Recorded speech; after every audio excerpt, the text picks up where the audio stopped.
the first step is never easy.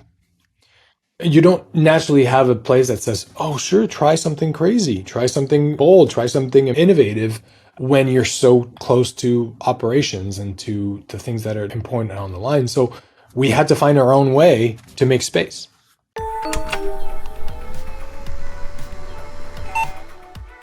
Welcome, everybody. My name is Haresh Singani. This is Conversations with Haresh. We'll be talking to people of varied backgrounds, covering various topics. I'm very excited to be able to share these with you. The goal is to increase curiosity and empathy amongst all of us to help us grow professionally and personally at all levels. And of course, we also want to make sure that this is fun. So thank you again, and we'll look forward to having you.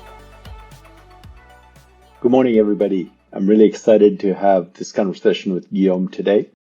Guillaume's with the Gates Foundation. He has deep expertise and knowledge and leadership experience in all things related to infectious disease modeling. He's also been involved in the polio fight with regards to the Gates Foundation's efforts. So looking forward to this conversation. I'm glad you're able to make it with us. So let's get into it.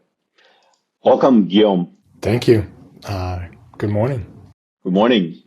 We've talked about this podcast for some time, so I'm sure you're excited with anticipation. And we are, of course, all excited about the suspense of what Guillaume has to share, wisdom, insights, maybe fails, etc. So as I was speaking earlier, roughly the flow is, get to know Guillaume, how you've gotten where you are and how success has come. And then we'll talk about some setbacks personally, but also one of the things that we're really curious about is how to think about setbacks and failures and risk-taking and risk management at a team level as well, right?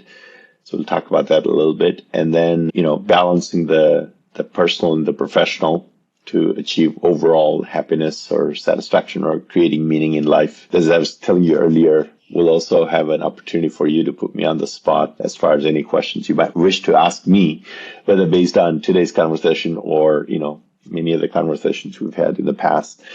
And then we'll wrap with some parting thoughts. But I really appreciate you taking the time for this. I know we have talked about it a couple of times, and hopefully it'll be so exciting that you'll come back at some point as well. So with that, if you wish to start kind of a little bit of an introduction about yourself, that'll be wonderful. I understand that you are a deputy director at the Gates Foundation today, professionally speaking, and you also have some little ones that you are rearing. So I'll let you go ahead.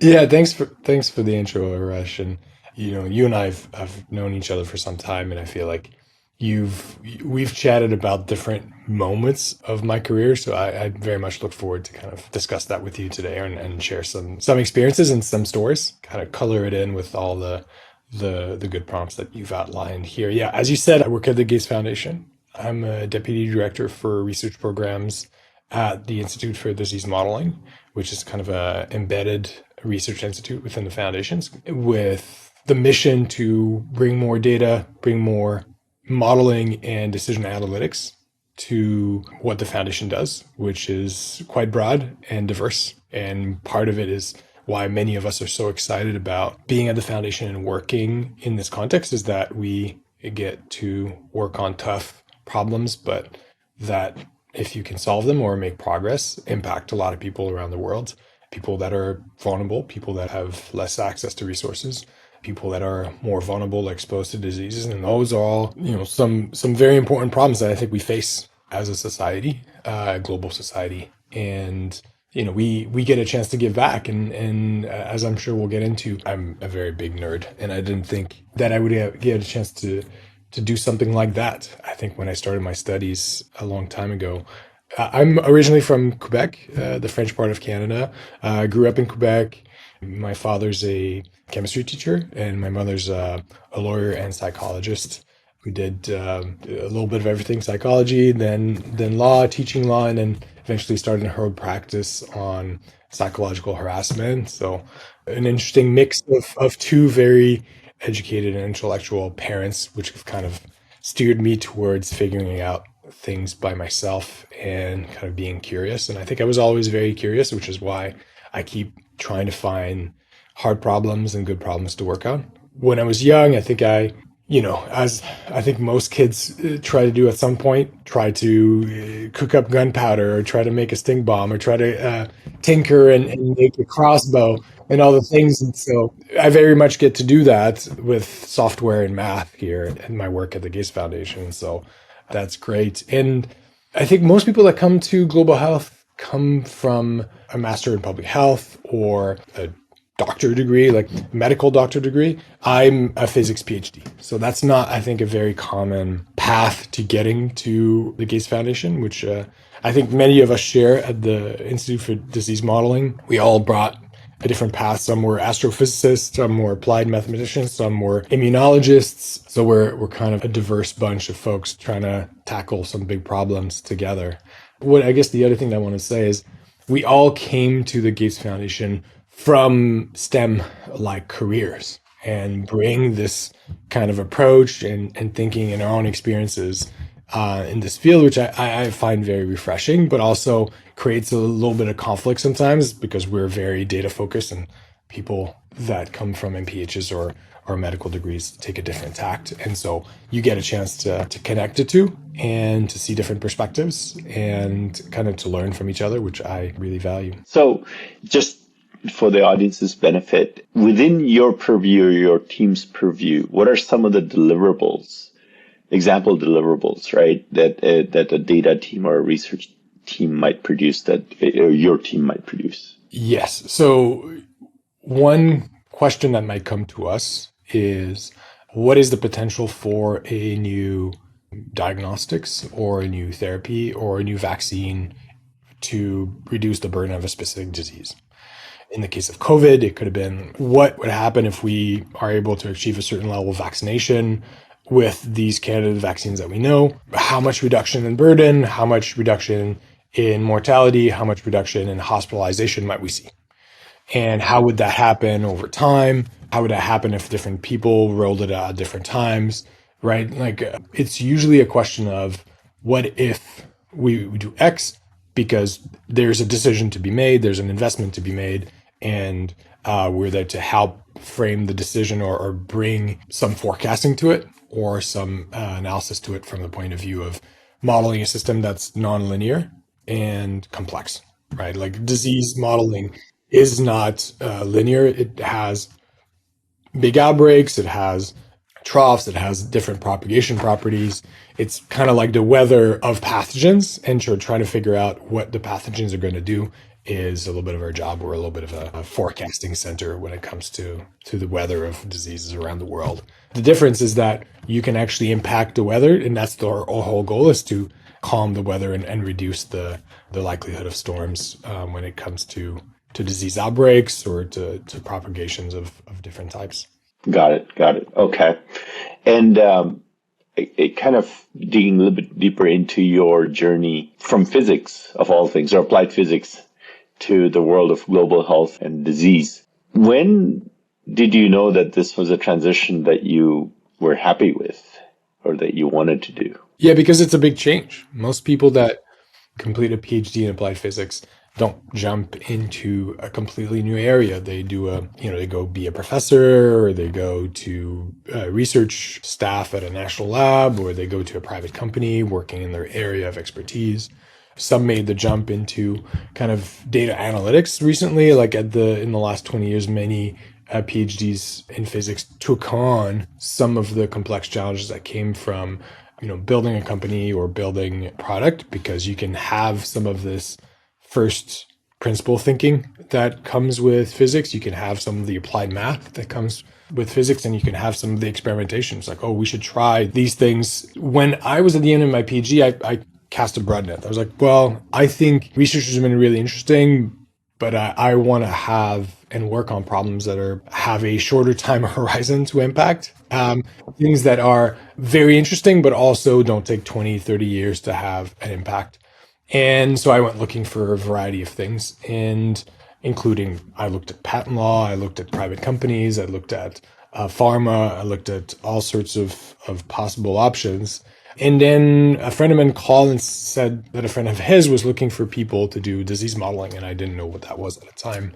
And we got connected, and we got to talking, and we did interviewing, and I was in the Bay Area at the time, and I flew to Seattle to do the interview. And at the time, I was incredibly jet lagged. I was just coming back from a trip to Japan for work for my PhD, where we did these experiments on the big particle accelerators to study quantum materials, which was the nature of my PhD. So I was very jet lagged, and I went straight into a full day interview. That was quite interesting of a day. I met the team, I met all of them, and they asked me some tough questions, and we worked on the mat, on the board, and all of this. And at the end of the day, I met one of their kind of inventors. This was intellectual ventures. There's a strong culture of invention. So as an additional interview, I met one of the inventors who was also a physicist, and he was in a room full of scientific papers stacked above his desk.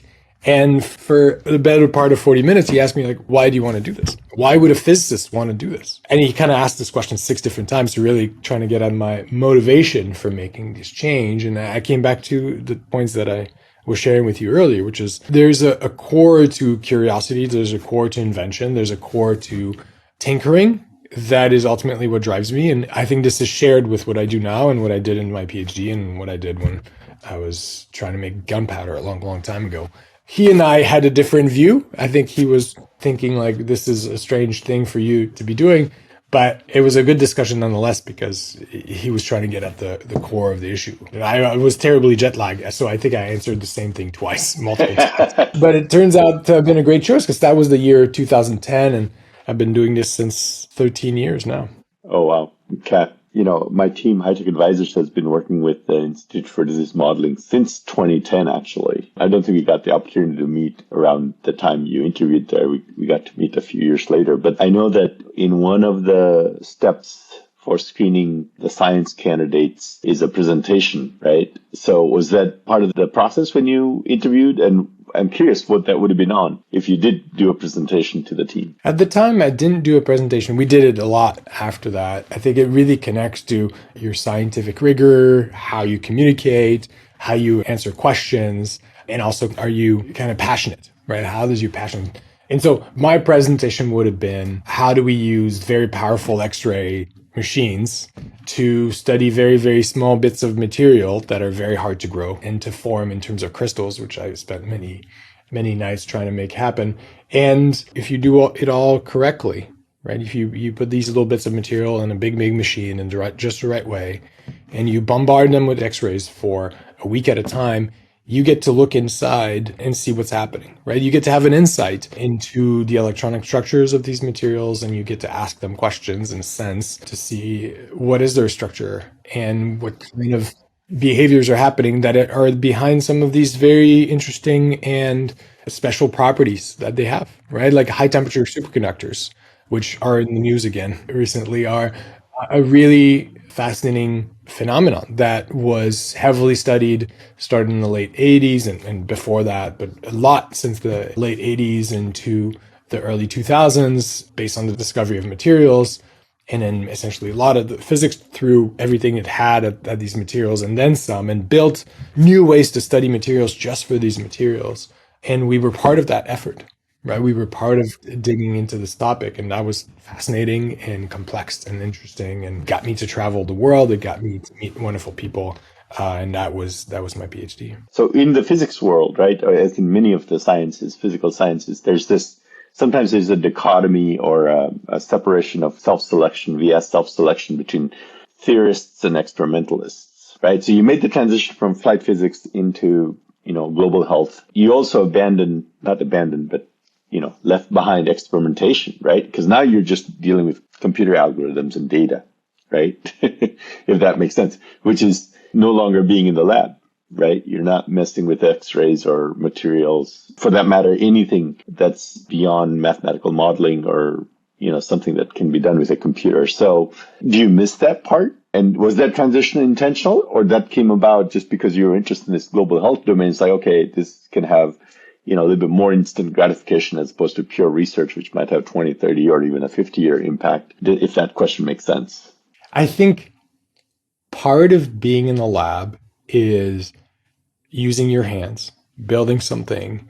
It is about building something that represents your idea. So you go from idea, you build something, you test it, And it's your idea and your hypothesis, and you get to test your hypothesis, and you're very much the designer and in the loop. And that really deeply engages me, especially when the loop is tight. The small loops make from idea to test very iterative, very engaging. There's some types of experiments that are naturally in this feedback loop, which is like, oh, I have a tabletop experiment, or I have certain things that are in the lab and I'm physically spending the time. And those types of physicists, they can work like 18-hour days for 7 days in a row, or like multiple times in a row, just to get something working. And once it's working, the tension goes down and you can move on to a longer phase of experiment. It's all about, can you get it working? So I did a little bit of that because I did some material chemistry and I grew crystals that I studied. The other dimension that we had is that we did X-ray scattering experiments that required a really big machine. And these big machines, you can only get access to them for a week at a time, 3-4 times a year. So what would happen is you package your samples in a tiny vial and you travel to a different country, and then you get to a place, which was a beamline, and you'd get access to this beamline for 7 days. And then the first day, you'd have to set up your experiment. And then the faster you could set it up, then the faster you could start measuring.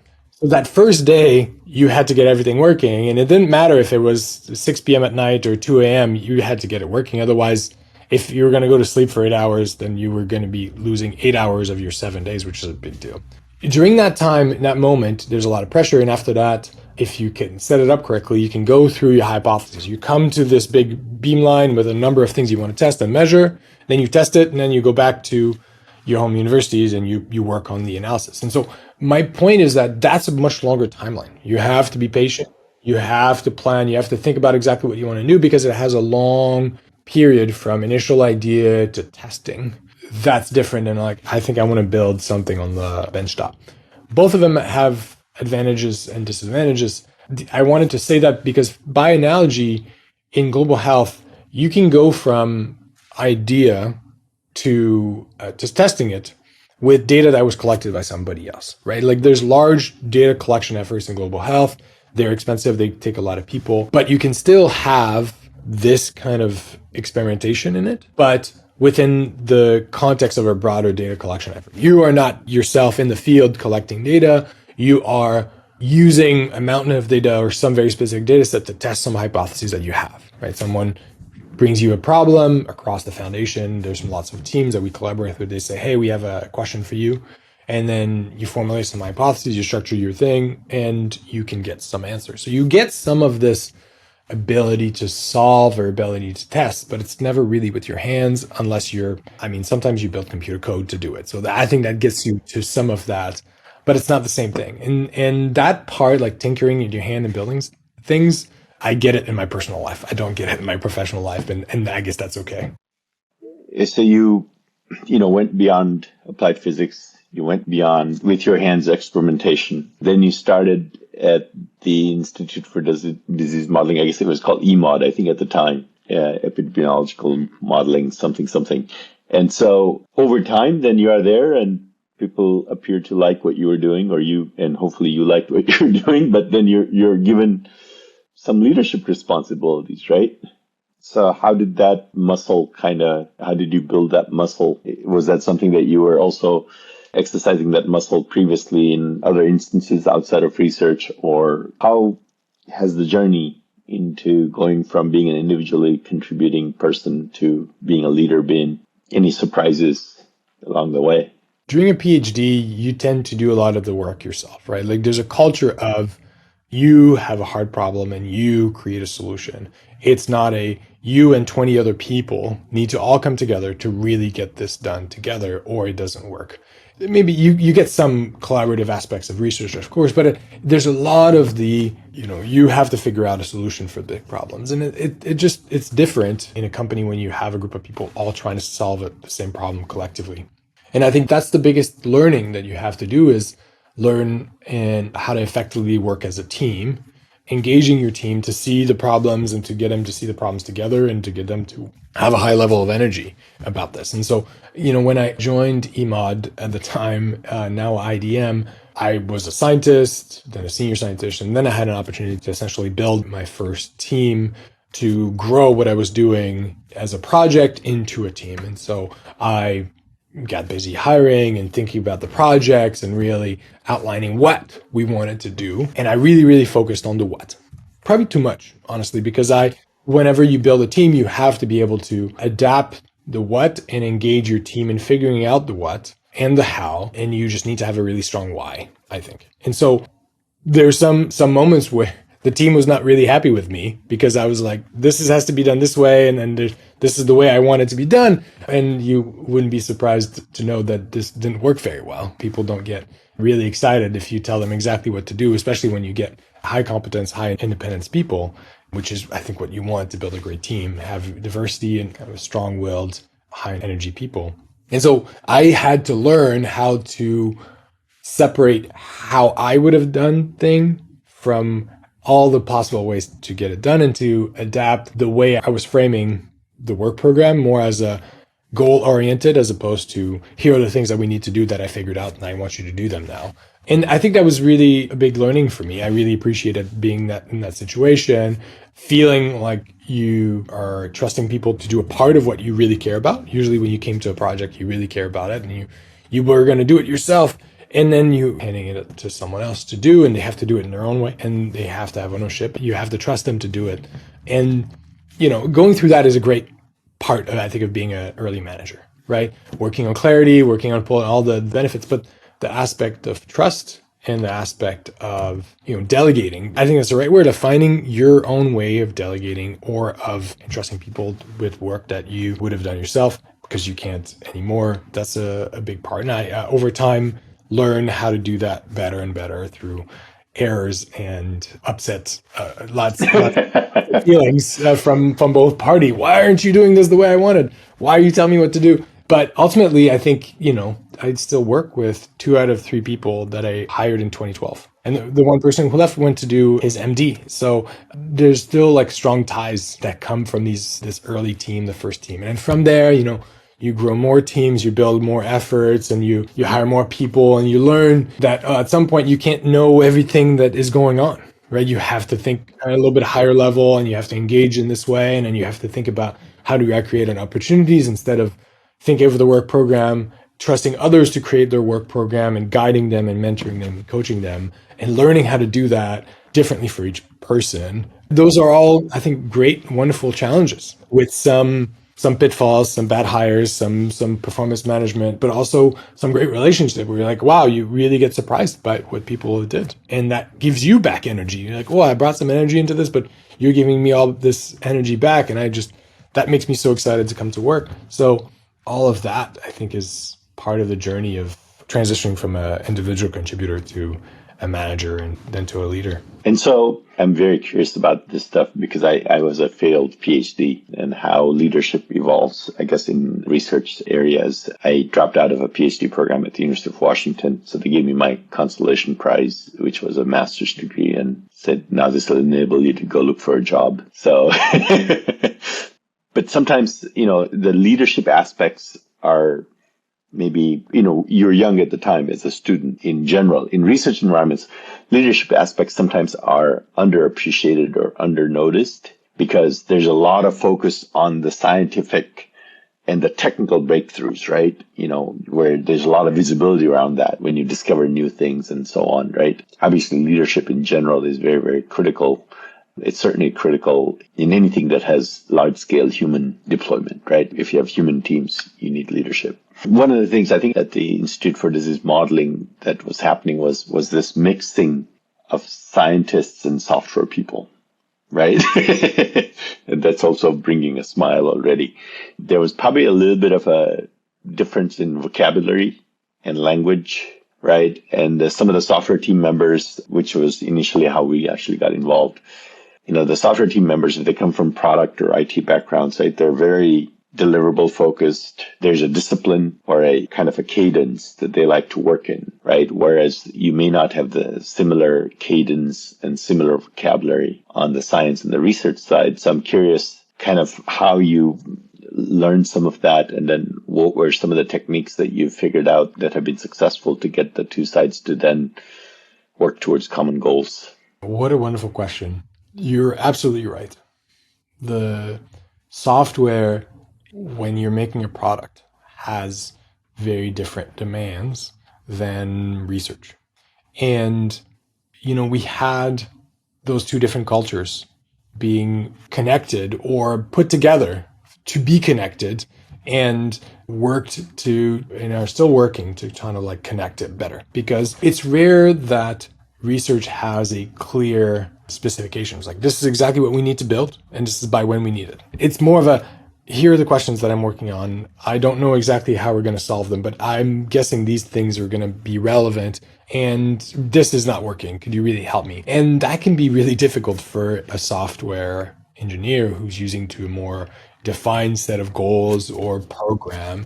And to this day, it's still difficult, right? You can't do detailed waterfall planning for a research project or research software engineering. What we found works best is being embedded, which is like the researchers and the software people sit really close together, which is one of the founding idea behind IDM and EMOD is that there's great power to software and it can power your research. It has to be connected though. It's not, I'm building you a platform and then you will use it as a scientist. It's more the two of you should sit next to each other and understand each other's problems and approaches and come up with a solution together.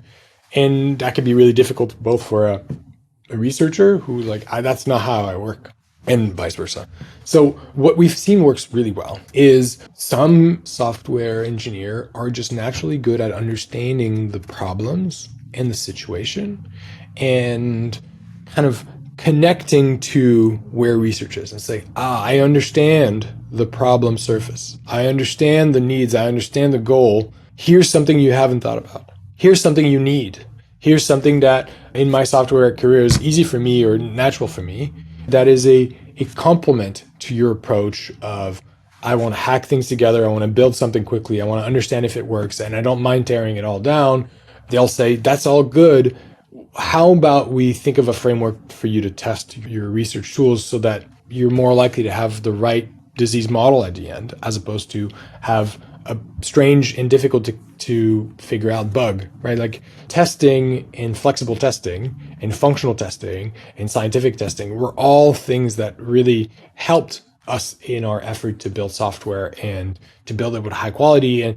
And because our software is quite complex, there's lots of parts, right? We simulate mosquitoes, we simulate relationships, we simulate travel, we simulate weather, we simulate all sorts of diagnostics or pharmaceutical interventions. And all of these things together come to an outcome, and there's 100 different moving parts. If you change one and you don't realize that it changed another, then you're going to get behavior that's hard to understand. So tracking each unit individually and testing them in such a way that was structured really helped us kind of make progress and improve the software over time, and vice versa for researchers to feel like, okay, this is definitely not a bug in the software. This must be a configuration issue. I can go look for it. So this partnership, I think, was good, and it worked best when you could be embedded, when a researcher understood the software person and vice versa. It's like, as opposed to like, here's my research code. It kind of works. Okay, you make it into production. It doesn't work very well. And so I think that's been a great learning journey for both sides. And we have good examples and counterexamples in our kind of journey as an institute of what works and what doesn't. I see. One of the things I had mentioned at the beginning was to talk about some setbacks. And you already mentioned a few along the way, which kind of turned into lessons. And then you were able to iterate, come back stronger, better as a team or as an individual. Are there any specific ones that come to mind that you think are notable, whether in terms of, learning utility or surprise, something that went from being quite negative to something super positive? As I mentioned earlier, as you're thinking about it, which is how to balance risk taking and risk management, right? How do you do that within the team and for yourself? Because, innovation, any change, any new step has risks and rewards associated with that, right? And so if the team and yourself are too conservative, then the rate of innovation may be too slow and you may not be as effective as you can be because you're not going to have as many breakthroughs potentially. But if you take too much risk, then that can have consequences as well, right? Whether it's in terms of lost time, lost potential money. In case of public health, this could be lost lives, right? The burden of disease sticks around longer than it would unless you maybe research or come up with ways to model diseases better or faster or more accurately. Yeah, I'll share three examples. One, your first point about how do you balance innovation with day-to-day business? And one of the topics that I care deeply about is polio eradication. And within eMod and IDM, we've always had a team of modelers and researchers that work on polio eradication across a number of topics. And over time, they've been great at building connections with the polio team at the foundation, the polio team at the World Health Organization, and different country teams. Because of that, they had a number of projects that they were working on that was taking their time. And they were all important projects. They were helpful for the programs, and they were developing it and delivering value. The other side to that is that there was not as much time for fresh new ideas or innovation or taking big swings at things that might fail. Because if you're on a critical path and you have a really tight timeline like polio eradication where everything is always an emergency, how do you justify saying like, I only want to work on this 75% of my time so that 25% of my time I can work on something that might work 2 years from now, or that might not work, but if it works would be amazing, right? Balancing the innovation with what I'll call it a business need or like the programmatic requirements is hard because it's hard to invent things part-time. It's hard to reserve enough mind space to think about big ideas part-time. And it's hard to, even if it's part-time, to protect that time.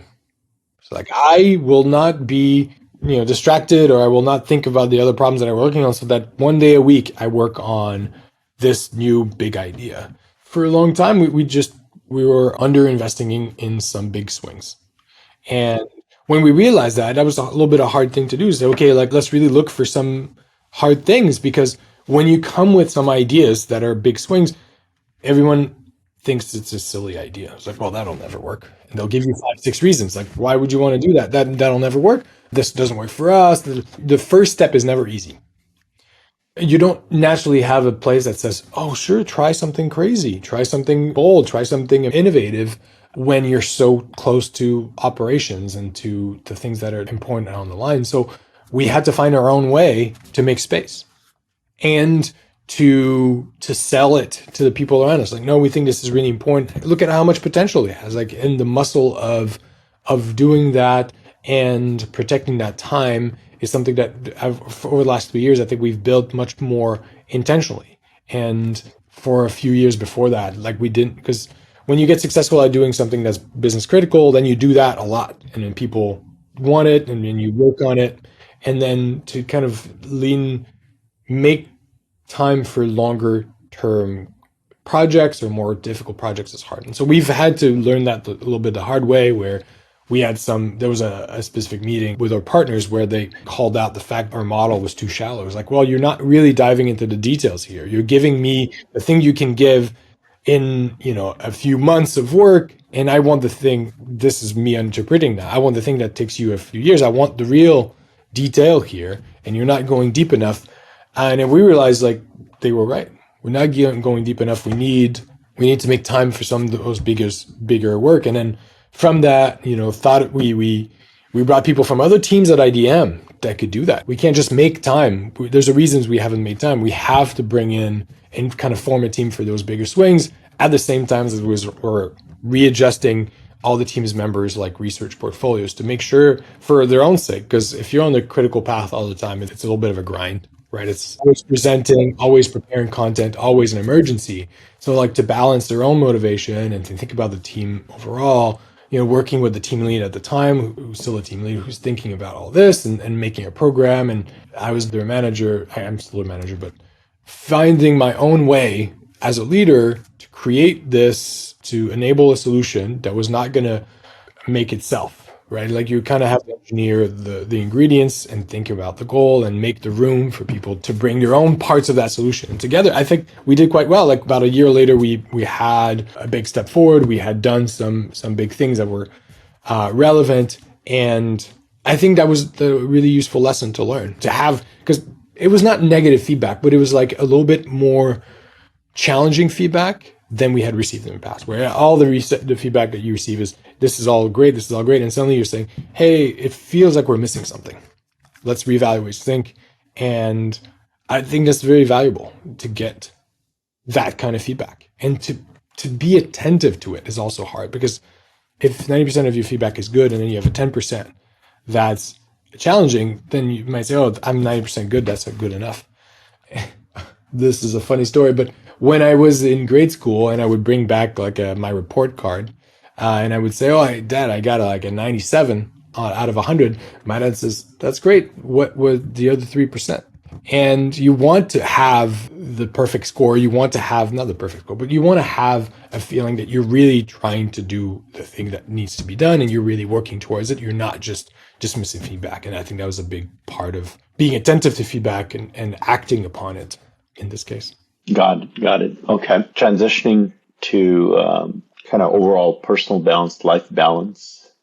So you mentioned you tinker in your personal time, and then there's family, etc. Are there tools, techniques that you use to, balance personal, professional, and how do you prioritize in life, right? There's family, there's health, there's causes, there's faith organizations, community, volunteer services, etc. And there's work, right? Which we may love, but it can't be everything. No, you're absolutely right. I think at the beginning you have to be attentive to yourself. Sometimes you run yourself ragged, like, oh, I've been working so hard, I feel burnt out. That because you at some point along the way you stop listening to your own, like paying attention to what your center is or what your motivation is or how you're feeling about what you're doing, right? And I think that's key, like to sometimes pause, take a deep breath, and then ask yourself, like, hey, how are you doing? And what are the things that are causing you stress? What are the things that are causing you energy? How do you feel about all the work that you're doing? How do you feel about your home, life? Are you taking enough time with your children? I have 3 boys, young, and so do you spend enough time with them? Are you spending enough time with your wife? Are you thinking about the other parts of life that bring you joy, that bring you meaning? And sometimes work, I think we can all obsess about work a little bit when we're really engaged. So I really want to finish this, or I really want to do this, or this is a really good goal. None of that type of approach works for a family. You're not trying to like reach a goal with your family. You're just trying to be, I think, with them and both be and be with them. That makes sense. Being present, not being on your phone, just spending time with them, I think is another really important part of life. And if you don't have time for that, then you need to make time. It's not the other way around. Got it.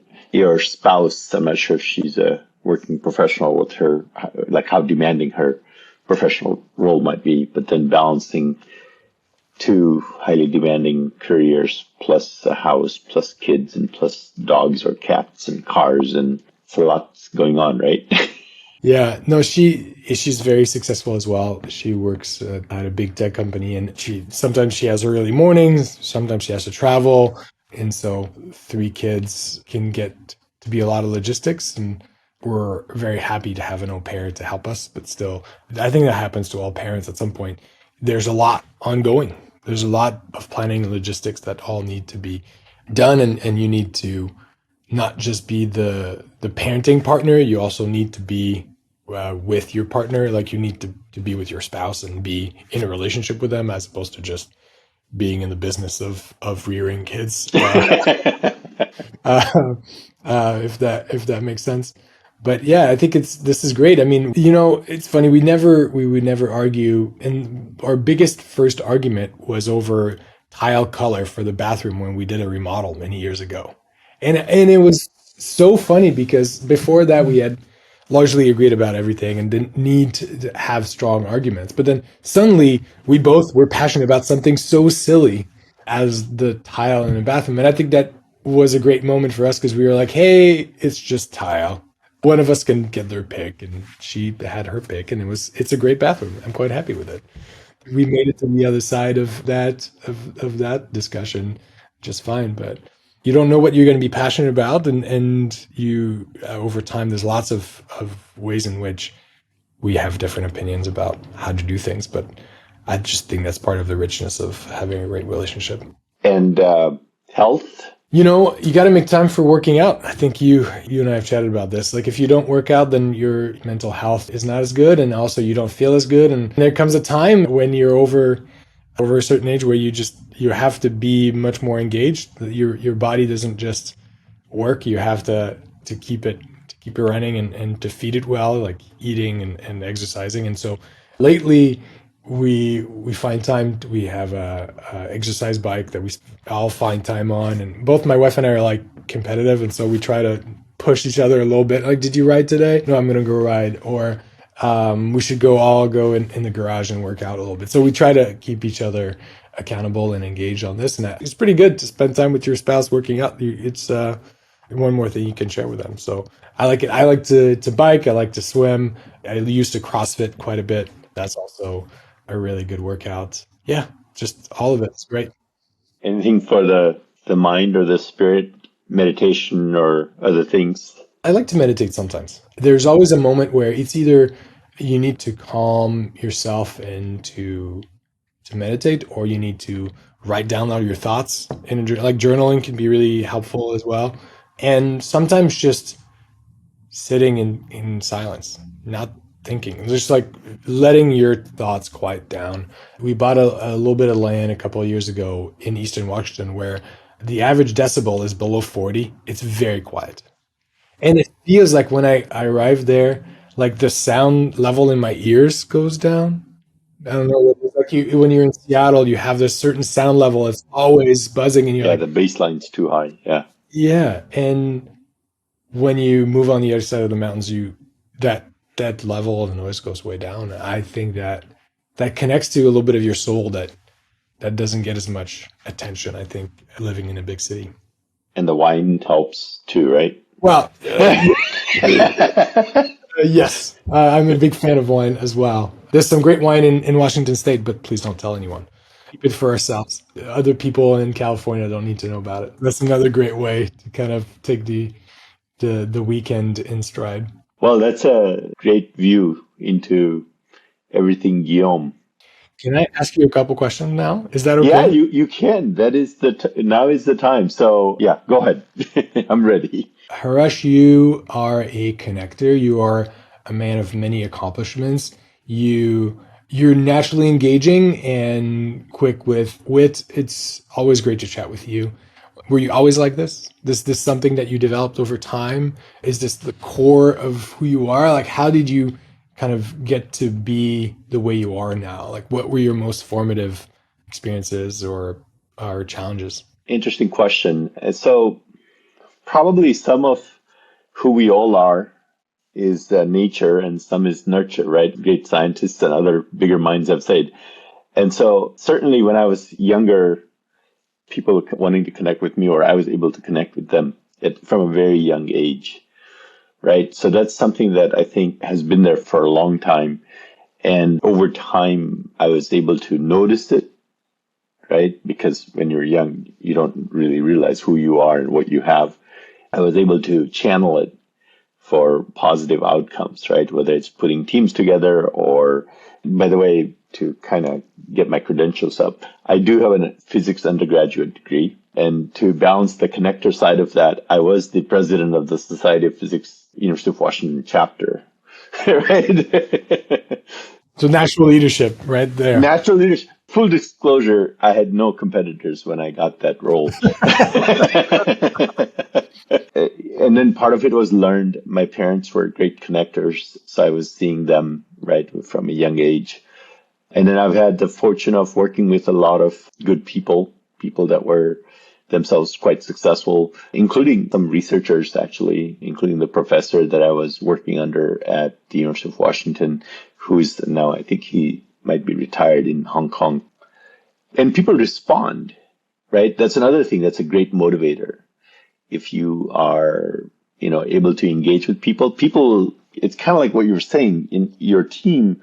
It's like you were trying to lead your team, but then they led you kind of a thing, right? And sometimes if you are putting your energies into engaging and really listening and being outwardly focused, right? As opposed to being focused on yourself, then other people respond. That's involuntary, actually, as psychologists tell us, reciprocity. If you do a favor for somebody, they can't stop themselves from doing something for you, right? And that's one of the reasons the waiters and the waitresses bring you the mints when they give you the check in a restaurant. I don't know if you knew that. Hmm. I don't think I knew that. Yeah. So that actually makes you more generous towards them, but they're only spending, a couple of pennies to give you those mints. And then you might end up spending 50 cents or $5 extra on the tip. To kind of summarize an answer to your question, I started with a few ingredients, and then kind of the responses I got kind of reinforced my tendency to want to listen and engage with people. And it's worked out, well so far. I suppose we're all working towards goals or new goals all the time. So I still feel that there's lots to be done in life, but I really feel very fortunate to be able to do what I do. And also to have the opportunity to work with people like yourself and others, right? That my goal in life, as I sometimes half jokingly say, is that so I'm a very curious person and I have a high degree of empathy, or I'd like to think that. And so, but I can't I can't lead all the lives that I wish I could lead to satisfy my curiosity, right? And so I have to rely on people like you and a whole bunch of other people to just tell me what they're going through, right? What they've been through, so that you could then kind of, have some semblance of what it would be like to walk in somebody else's shoes, or literally in everybody else's shoes, right? So I don't know. You've probably heard of Carl Bernstein and Bob Woodward, right? The journalists that were in the Watergate story, right? They broke the Watergate story back in the day. And there was a couple of books there probably more than a couple of books that those guys have written. One of the books by Carl Bernstein is called A Kid in a Newsroom. And he talks about his initiation into the print news business, which was not actually the Washington Post, but there was another Washington newspaper where he started. I really enjoyed that book because I think print journalists back in the day, they would literally try to walk in everybody's shoes in the entire city, not just the leadership, but the poorest people, the well-to-do people, people of all genders, all walks of life, because they wanted to portray the whole city. And so sometimes I feel like that would have been the ideal profession for me. That is such a wonderful analogy, isn't it? Where you change your perspective, and as a result, you see something that lots of other people don't see. And that is actually the reason for this podcast, by the way, right? Is leverage and increase empathy, curiosity, and growth for our guests as well as the audience. So, by the way, one of the things that high-tech advisors we say is in our course of work is that we map meaningful problems to people who find them meaningful to solve. And so I think we articulate sometimes growth is like, how can you make your stay meaningful on this earth, right? And I think that's through growth. And so we need to be doing work that is meaningful, rewarding. It also should be helpful in sustaining our families, our health, etc. Usually work's not the goal in and of itself, but it's something you should still enjoy. You should feel good about. You should be positive about the people you get to work with, etc. So, but yeah, so what would you like the audience to, take away? I think being thankful. You don't always look back and have gratitude for what you have, and making time for that is one of the ways in which you appreciate what we have, and that can balance the strive to have more. I think many of us are very driven, competitive, and we want more, but really sometimes being thankful for what you have, enjoying it, making sure that you're not missing the present because you're valuing the future more than you should, No, that's a great reminder. I think most of us probably heard that, but it's definitely a great reminder to balance the future and the present.